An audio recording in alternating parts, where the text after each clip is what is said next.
You start in the book of Matthew, right? Like, okay, and I'm reading Matthew chapter 1, and then you get to Matthew 24, and you're like, whoa, what's this about? And so just as a new Christian, you begin to go, wow, what are the correlations between what I'm reading here and the world?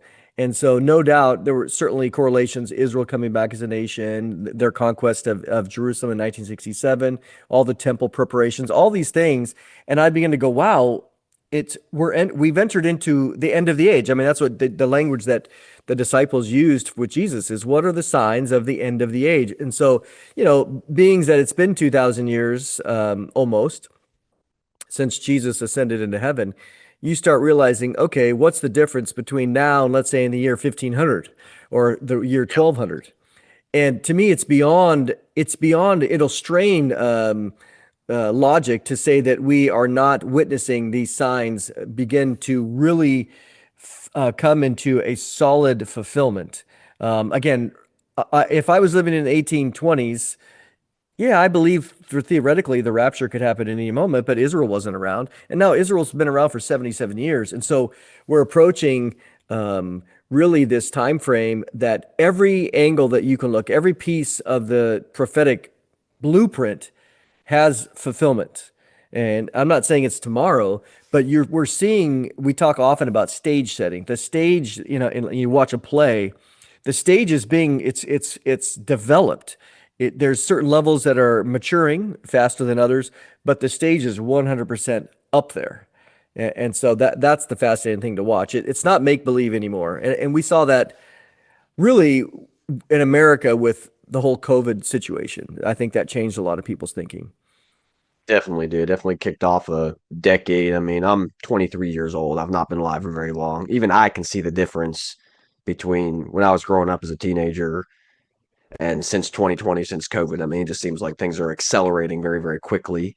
And I'm not a huge fan of date setting because then, even if it looks really good and you're wrong, then everything you say kind of gets discredited, which isn't really fair, but that's the tendency. But at the same time, also, I mean, you can't ignore. I mean, that's what Jesus rebuked the Pharisees for. He said, you can discern this, you can look outside, you can see the weather is going to be fair or foul, but you can't discern the times.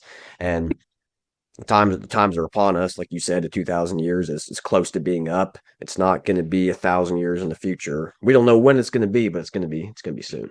That would be really hard to believe. I mean, theoretically, you could say that, but again, when I look at why did God wait until 1948 to bring Israel back? I mean, they were exiled in 70 AD and then fully exiled, pretty much fully exiled in 135 AD, and so they were hanging out. And Clarence Larkin, and others call it the graveyard of nations, and they were. And all of a sudden, boom, through many things, they come back and they get planted again in 1948. Well, it wasn't 2548, Hmm. it wasn't 1248 AD. And so the fact that God brought him back, really, if you look at a 2,000 year time frame, towards the end of that period, we are living in the last days. No, the Bible says when Jesus left, we're living in the last days. And so that's true. Hebrews 1, First Peter all talk about that. And so I'm not ignorant to the fact that the last days have been the last 2,000 years. But that's why I don't like to use that phraseology very much, because you could say we're in the last days of the last days. But the better, more biblical terminology is the end of the age. And Jesus used that, the disciples in the Olivet Discourse in the various passages. And so I just think here we are at the end of the age, and Israel's been around, came back again after 1,878 years. And it wasn't 2,778 years. So the fact that God has brought Israel back now, which we know to fulfill the final 70th week of Daniel, I find that very powerful because, again, he could have brought it back. He could have brought them back in the year 1448, and he didn't. That would have told me, oh, wow. But to see that Israel is going to come back and that they would be in the land for another 500 years before Jesus wraps it up, that gets strains, again, believability to me. But again, could God do it? Theoretically, he could, but it sure doesn't look that way because there's all the other factors are in play now.